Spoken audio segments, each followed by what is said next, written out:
What's up YouTube, Demi here with another Demi Splains. I haven't done a news update for a while, and it's currently 8 days, 12 hours, 47 minutes, 37 seconds until Incursion League starts. Which is pretty freaking cool, right? So we're going to go through all of the updates since the last video, which I did a video on Tencent, and I did a video on the last skill revamps in the first look at Incursion League. I'll link those in the description below the video. We're just going to start with the frequently asked questions about Incursion League. Right, so they did announce it last week. There's a lot of information about this, so I'm just gonna go through all of these things. We're gonna talk about a lot of stuff. So just sit back, relax, whatever, eat some cereal, I don't know. Ready? How often will I see Alva? Alva spawns in every area from the mudflats onwards. This excludes side areas like master missions. He will also spawn in every endgame map that you enter. So, what this means is you don't get to miss the league when you're starting out. It's not something that you don't see until like Act 6. It's not something that's hidden. It's going to be in your face, every single zone. She's right there ready to talk to you, right? But it is optional. You don't have to talk to her, so that's kind of cool. Will my incursion load as soon as will my incursion load with my map or area? Yes, the incursion is loaded as soon as you enter an area. That means there's no loading screens before you enter an incursion. Great for those without SSDs. Lots of less load time for you. For those with SSDs, don't worry about it.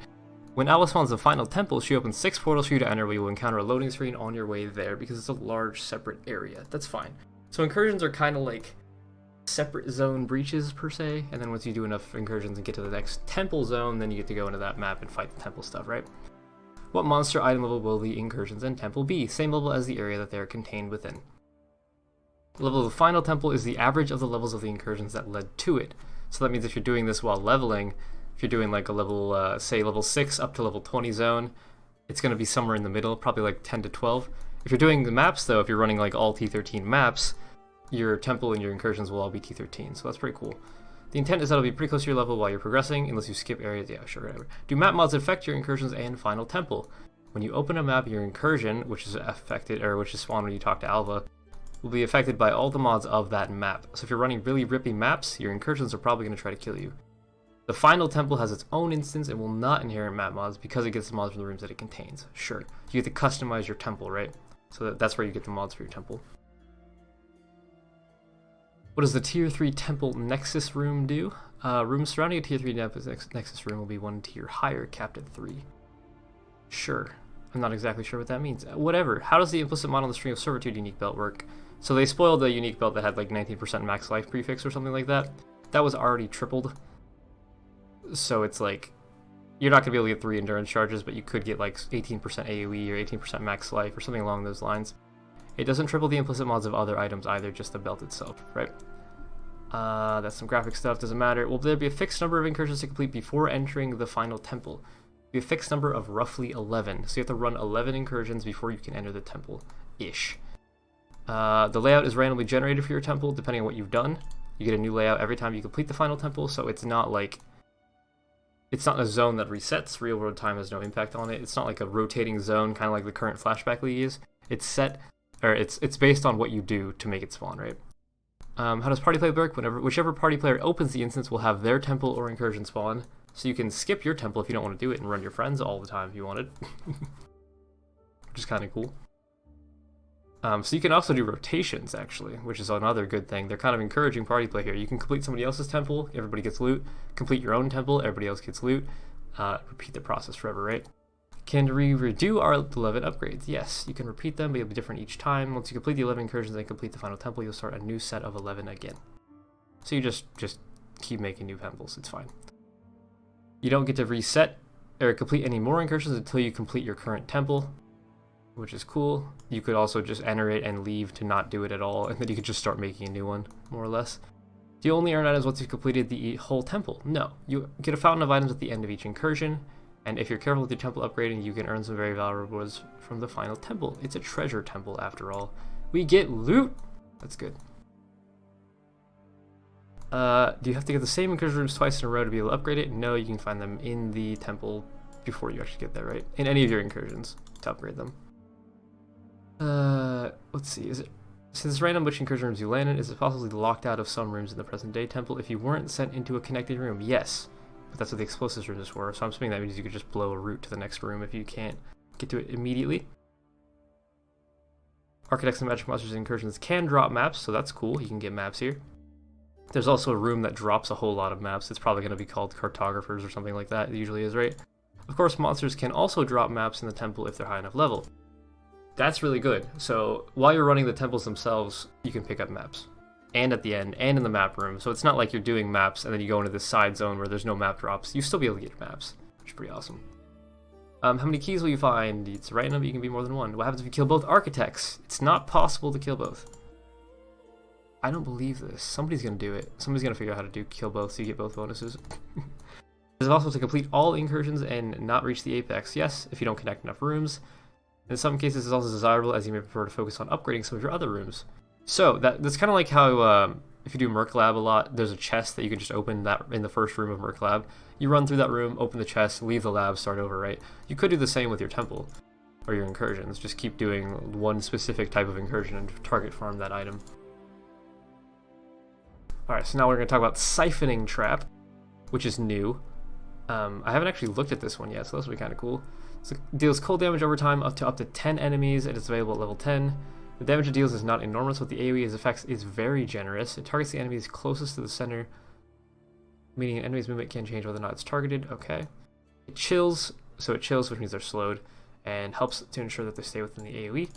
Best part, it grants you both mana and life regen per enemy affected. It's not just a little bit. At level 20, with 10 enemies affected, Siphoning Trap will send 500 life and 25 mana per second.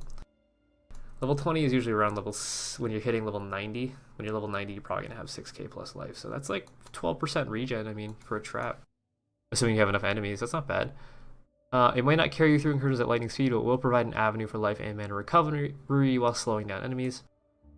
Increased duration and trap cooldown, now renamed to Advanced Traps Support. You'll potentially be able to maintain multiple siphoning traps at the same time, sure. So they want this to be used by more than just trappers. You'll be able to like throw it into a pack to get a boost of life regen while you're fighting them. It's kind of cool, and we'll just go ahead and see what it looks like. It's a suck trap. It's also really loud. They need to tone that down a little bit. But it looks like it is healing, giving them a little bit of regen. Sure. That's cool. Alright, another new trap later this week. Let's move on to the next one. Unique items with 3D art. Greed's Embrace finally gets 3D art. That actually looks really good. Like, really good. What helmet is that? I don't know. I don't recognize the shield either. But the helmet, or the armor's sweet, sure. Cosprey's Will, great. That doesn't look like the 3D art, does it? I don't actually know. Innsbury's Edge looks like a baby Starforge. Nomex Storm or the boots. The Baron finally gets 3D art. That looks awesome as well. Pretty creepy. Sure. Here's a Seismic Trap reveal. Seismic Trap is level 28. It's a powerhouse of physical damage with enormous AoE. This is kind of like a super trap. It's got a pretty big cooldown. It produces a mechanical stomper, which strikes the ground. Dune, anyone? Spice must flow. Sending little quake bursts in 5 directions. Each direction is picked to favor enemies near it, which are pretty unlikely to have any natural overlap. Okay, so the skill doesn't shotgun, sure. Stomper keeps sending these bursts out for the entire skill duration. Functions similarly to Glacial Cascade. There are a series of damaging circles that appear in sequence in a straight line. Final burst in line is larger than the rest. Okay, that's kind of hard to visualize for some people. I'm literally going to draw this in paint. So the way that Glacial Cascade works is what you see is like spike things that kind of go like this, right, from your character. Beautiful art right here, right? This is going to be the same thing. So this is a circle of AoE, this is a circle of AoE, this is a circle, whatever. They overlap slightly, so if you get an enemy to be right in the middle, you can overlap there. And Seismic Trap's going to be the same, except for that last circle is going to be huge, or not huge, bigger than the first ones. With enough AoE, the bursts can overlap, yeah, that's what I just said. Duration, it has a cooldown, so it's possible to maintain permanent trap update for longer fights. It requires careful management. You can increase the duration and lower the cooldown, sure. Cast speed, this is what makes it particularly awesome. As you increase your cast speed, the mechanical stomper stomp rate increases. An unsupported Seismic Trap will support the stomp every 0.9 seconds, but the delay is cut in half for every 100% increased cast speed. That's a lot of cast speed. When I played Flame Blast Elementals a long ass time ago, I got like 300% cast speed, and that took jewels on. It took all the cast speed nodes on the tree, cast speed on everything I could get, cast speed, triple cast speed on all of my jewels, and like frenzy charges and stuff to achieve 300-400%. So if you had 300%, it would cut this to 0.45 to 0.225 to 0.1 something. That's 10 stomps a second. That's a lot of damage, right?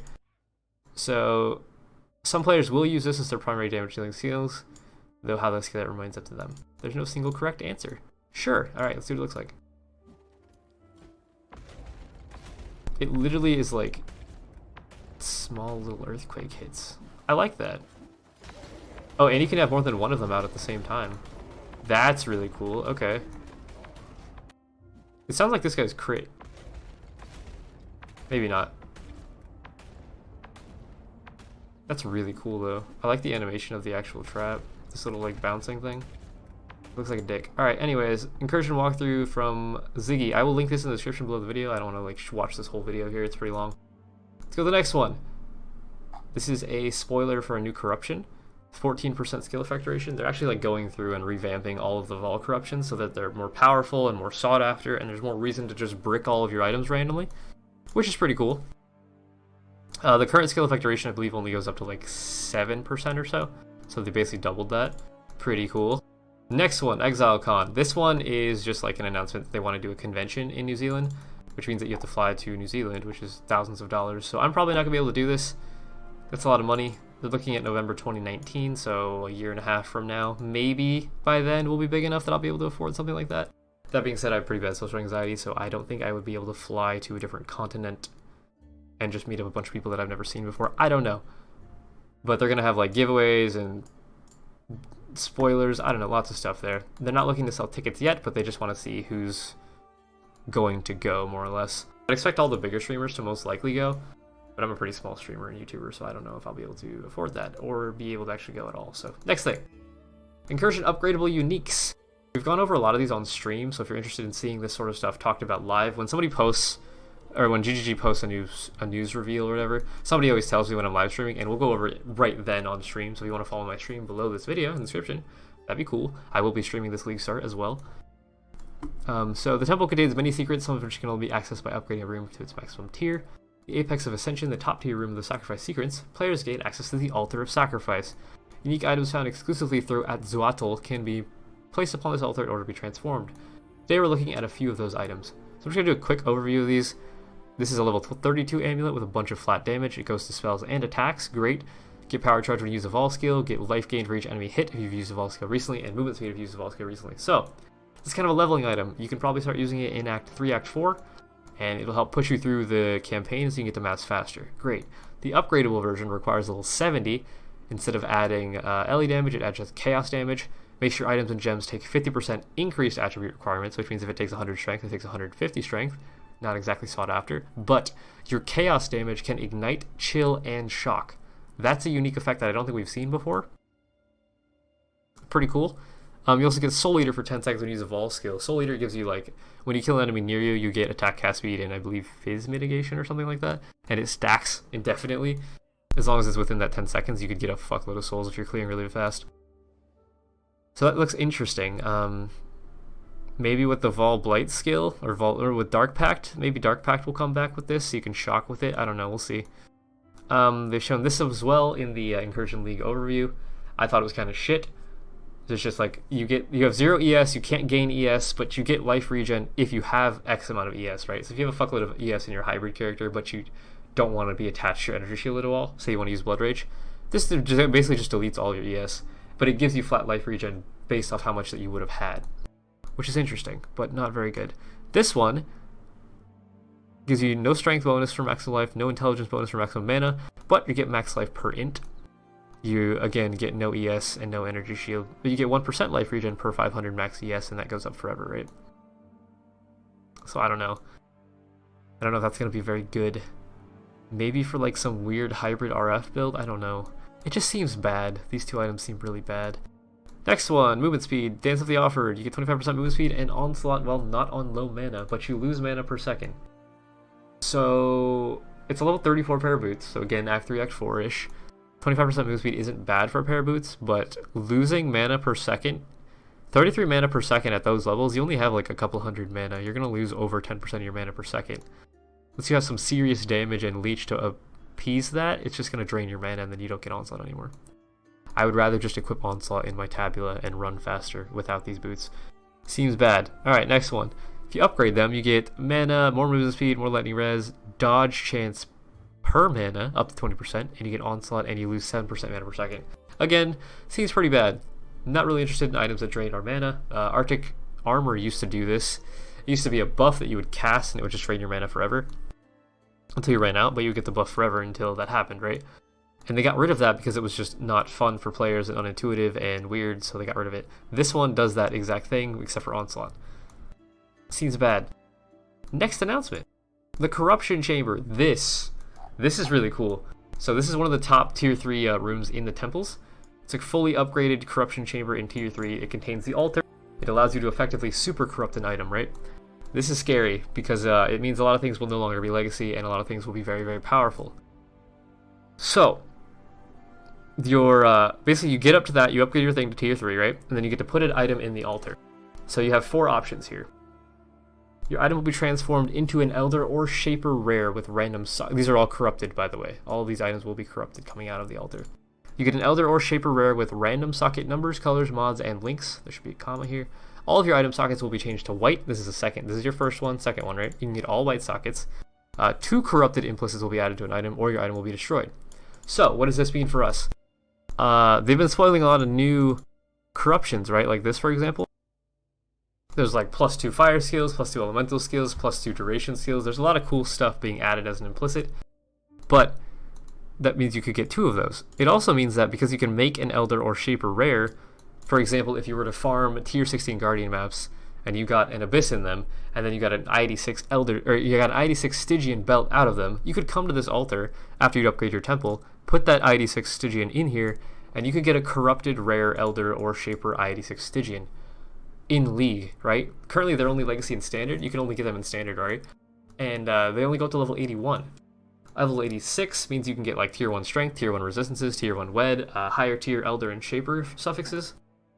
And yes, it will be corrupted, but for those of you that don't know, if you turn in 5 of a kind, like say 5 corrupted rare opal rings from Shaper, those Mark of the Shaper items that drop, people vaal those all the time to purposely try and brick them.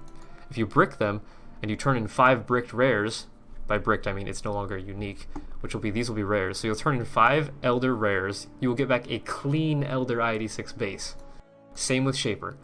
That's really huge.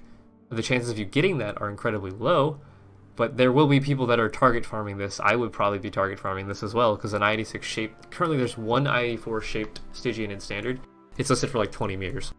The Elder one is ID4, I believe, or ID5, and it's listed for like 20 mirrors, because there's literally only 1 of them. So next league you can make a bunch of them. The all white sockets thing is interesting.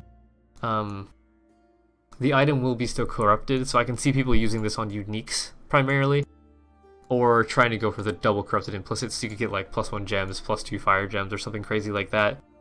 Or max life AoE, I don't know. There's a lot of weird corruptions happening. Or they're just going to ruin the item, which is the scary part. So these are all exactly equal chance. And if they're already corrupted, you can't use them again. So it's scary, but it's very high risk, high reward, and it requires you to do at least 11 zones and do your entire temple and upgrade a specific room to tier 3. And then you put in your item and you have a 1 in 4 chance of getting something useful. So, I don't know. I'm intrigued to see what you guys are going to do with this, what I'm going to do with this. If you have any ideas for crazy stuff to do here, please let me know in the comments. I'm curious, as always. And the last thing, upcoming div cards. This is a pretty cool thing here. So this is Afak's div card. For those of you that don't know, Afak's one of my standard crafting buddies. His channel is on my channel as well on the side thing. He does a lot of high-end crafting. He primarily only plays standard, right? But he did buy a div card, and this is his. This is his character, literally. He looks like this. And we needed shrieking essences. We needed essences to craft. There's no supply of essences, whatever, so he made an essence div card, right? The cool part is that the flavor text, Shrieking Souls locked away, hate splits, frozen cells asunder, the knot of corruption undone at last, right? He has 3 iconic mirror items. Hate Splitter Vaal X, Soul Locket, and Corruption Knot. If I missed one, let me know, Afak, but I'm pretty sure those were the 3, right? Those are like his #1 best mirror items he's ever crafted, right? And he has them in history right here, and that's really, really cool. So, next one, Immortal Resolve, Fated Connections. Fated Connections is the 6-link prophecy. You get a 6-link when you were, if you like to, I think it's when you'd use jewelers on an item. If it would 6-socket, it instead 6-link 6 sockets. Pretty good. Admirer gives you a Ziri's item, so you could get a Ziri's boots, mask, disfavor, acuities, I believe are the options. The flask, Doriani's catalyst, the belt, the chest piece. There's a lot of options there. Pretty cool though. Next one, Army of Blood, gives you a Blood Bond. This is the new minion chest, I believe, one of them. The Beast, Belly of the Beast div card. I'm not really sure. I thought we already had one of these. But we have now one directly for Belly of the Beast, sure. Darkest Dream is for Severed in Sleep. Severed in Sleep is the Chayula sword that gives you the Envy aura, I believe, and some minion stuff. It's only able to be gotten from the Chayula breaches currently, but now you can get a div card. Next one is the Dreamland, gives you a Poor Joy's Asylum. Great, another way to target farm. A lot of these we don't know where they're going to drop. We don't know where any of these are going to drop, right? But the interesting thing is that these will allow you to, if say, for example, that the Belly of the Beast card drops in Malformation, which it most likely will, that means that you can target farm Malformations for these div cards and be able to generate currency by farming specific div cards to make currency. Or just to sell them off, right? Which is great. I like stuff like this, especially for SSF, like Light Poacher div card from the, you normally can only get those from Abyssal Depths, from the Liches. Now you can get them from a div card. Jeweler's Touch, that's a simple 5-link prophecy. That's a great one for starting out of a league, or even for middle range players towards the middle of the league. Like that's huge. It'll be really cheap because of this. Bisco's Collar. They've nerfed Bisco's like 6 times now. Probably not 6. What is it, like 1, 2, 3 times so far? There's now a div card for it. So that's interesting.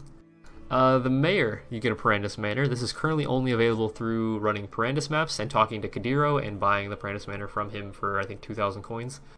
Now you can get a div card for it. They might add it back to the Atlas because of this div card, I don't know. The Professor gives you a unique museum map. I believe currently our only options for that are Putrid Cloister, which gives a lot of div cards, so that's cool. Level 21 Golem gem, so that's level 21 Flame Golem, whatever, sure. This one, Samurai's Eye. This one's huge.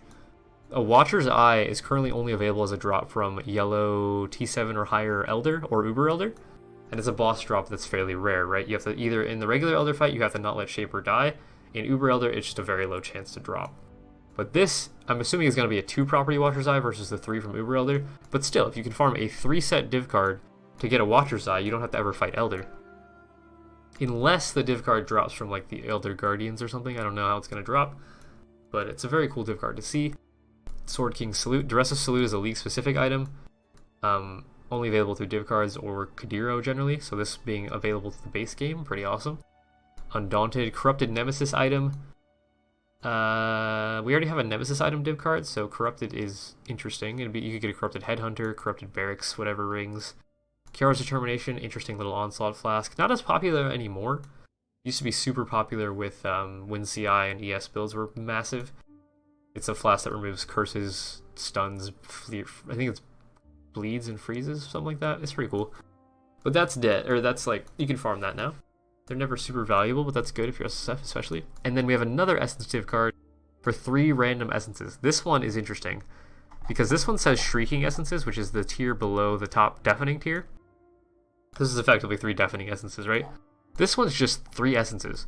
And I'm assuming it's going to be weighted, obviously. You're most likely going to get a lower tier essence, but there's a chance you could get 3 horrors from this, right? It doesn't say otherwise. It doesn't say low tier essence, it just says essence. You could get 3 horrors, 3 deliriums, 3 insanities, 3 whatevers, right? That's pretty awesome. Yeah. Pretty cool. All of these things are really cool.